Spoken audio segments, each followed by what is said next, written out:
Hello, welcome to the Self-Learning Podcast by Dr. Sushma Singh. Let us start discussion on Unit 22, Survey Instrumentation. And we are continuing our topic questionnaire construction. And subtopic is threatening versus non-threatening questions. Researchers sometimes ask about the sensitive issues or ones that respondents may find threatening. The questions about sexual behavior, drug or alcohol use, criminal or deviant behavior, mental health, illegal activity, controversial public issues, etc., are considered to be threatening. Researchers who ask such questions must do so with extra care. Threatening questions are part of a broader issue. Respondents may be ashamed, embarrassed, or afraid to give a truthful answer. Instead, they give what they believe to be the normative or socially desirable answer. This is the social desirability bias. This social pressure can cause an over-reporting or under-reporting of the truth situation. For example, people may underreport an activity that involves deviance, sex, illness, etc. They may overreport being a good citizen, for example, voting, knowing about issues, etc. Being well informed and cultured, for example, reading, going to cultural events. Fulfilling moral responsibilities, for example, having a job, giving to charity, or having a good family life, for example, having a happy marriage and good relation with the children, etc. One way of addressing threatening question is by offering explicit guarantees to the confidentiality and by telling respondents that what the survey is seeking are truthful answers, irrespective of what they are. They should ask questions on sensitive topics after respondents have developed trust in an interviewer. They can also wait until after asking a less threatening warm-up material and providing a meaningful context.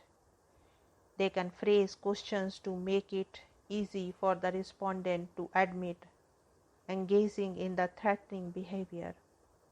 Another method is to have an introductory statement that states that many people engage in such a behavior and the respondent certainly is not alone. Yet another way is to use survey instruments that permit anonymity. For instance, it may be better to use a mail or self-administered questionnaire or internet survey or telephonic interview instead of face-to-face interviews. Now let us move to the next point, knowledge questions. Studies on surveys suggest that a large majority of the public cannot correctly answer questions that seek to know the facts or knowledge.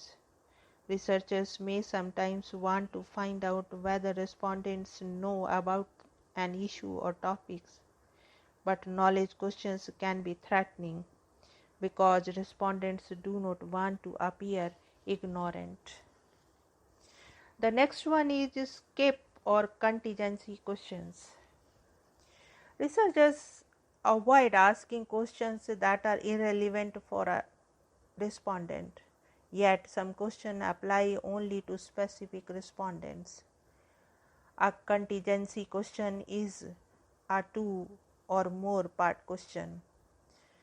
The answer to the first part of the question determines which of two different questions select respondents for whom a second question is relevant.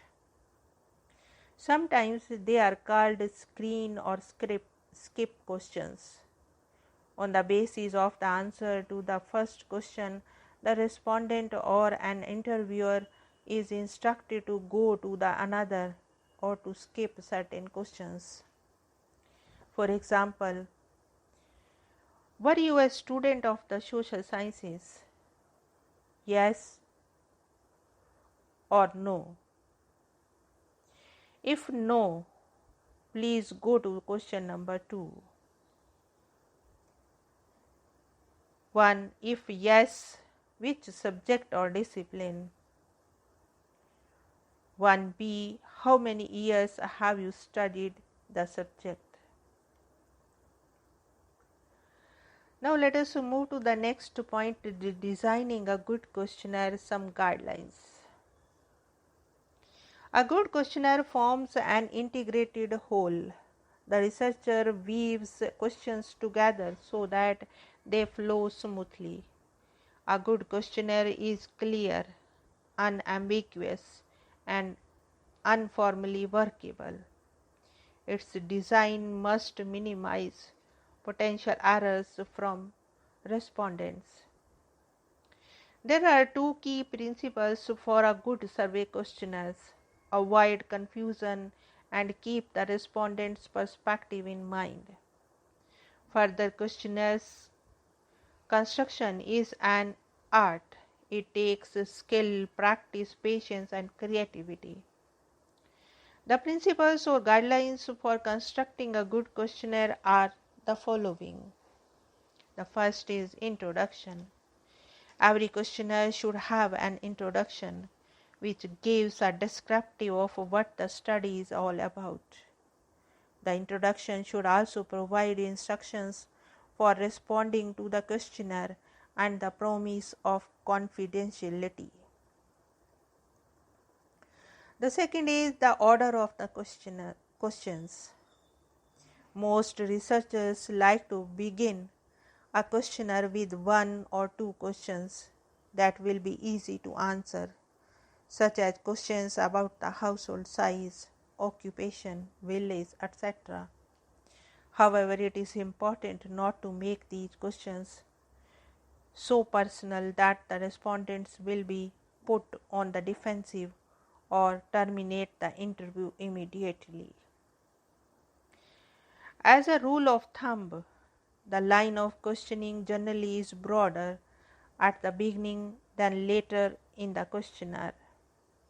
For instance, in an apolitically oriented survey, the opening question might probe in a general way, including some open-ended questions for the respondent's opinion on the most important issues of the day.